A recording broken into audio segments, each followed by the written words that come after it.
Hi, this is Ted Bishop. I'm the 38th president of the PGA of America, and I'm also the general manager here at the Legends Golf Club in Franklin, Indiana. You know, it's been about a year ago since I got this book, Golf, the Untapped Market, Why the Pros Are Failing to Grow the Game, by Chuck Thompson. Honestly, I'd never heard of Chuck Thompson until I read the book. Once I started the process of reading this thing, I could not put it down because I found it to be the most honest, open, and certainly truthful dissection of the golf industry that I had ever read. As a matter of fact, I read the book twice before I finally picked up the phone and called Chuck to find out a little bit more about him and MMC. Well, one of the first things that caught my attention was his no-risk marketing plan, where basically we as an operation in the middle of the winter didn't have to put any upfront monies out there to a company like Chuck's to try to attract golfers. So taking the risk out of this approach was a huge thing for us, no doubt.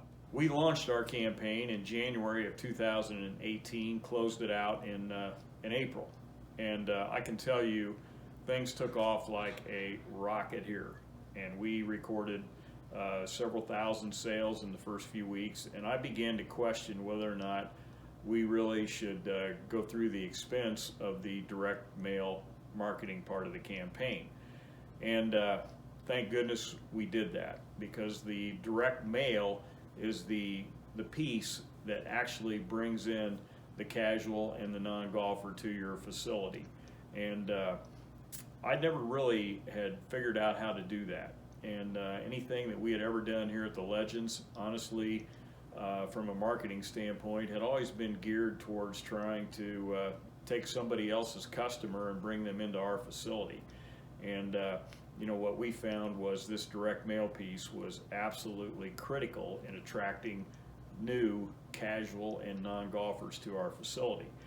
And we did a survey just a few months ago, and it really backed this fact up, in that 80% of our customer base were people who played basically 6 rounds of golf or less here at the Legend. So my first piece of advice is subscribe to the motto, "In Chuck we trust." Whatever he tells you, do it, and do it to its fullest.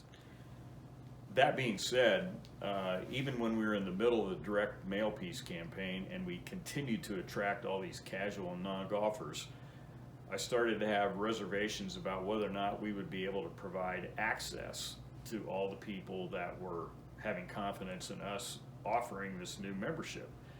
But thank goodness we continued to carry out the campaign to the bitter end, because you know what, even on our busiest days, we really never ran a tee sheet that was more than 75 to 80% full, which meant that we certainly could handle all the players that we had attracted. But getting back to analyzing our sales data, some of the things that were really interesting and again validated everything that Chuck Thompson had talked about. I would first look at golf shop sales, and I could not believe how well we did on what I would call the consumable items. These would be things like golf balls, golf gloves, golf towels, tees. Our sales in this area was up maybe 35 to 40%. Overall golf shop sales were up over 20%. The food and beverage portion of it was unbelievable. Snack bar sales were up over 50%. And again, what we consistently saw, it was these casual and non-golfers. And don't be confused by that term. These are not people who don't know the etiquette, who are bad players, who are slow players. These are just simply players that are defined as casual and non-golfers by the lack of rounds that they play during the course of the year, and that would be anywhere from 4 to 12 rounds a year. These people came in, they spent money at our facility, they enjoyed being here, and quite honestly, they gave us a breath of fresh air that we drastically needed in our operation. One other point that I would like to emphasize is that no two golf courses are alike. So consequently, no two MMC plans are going to be alike. And while I'm sure you've had some great conversations with other operators who have done Chuck's plan, don't get caught up with what they did.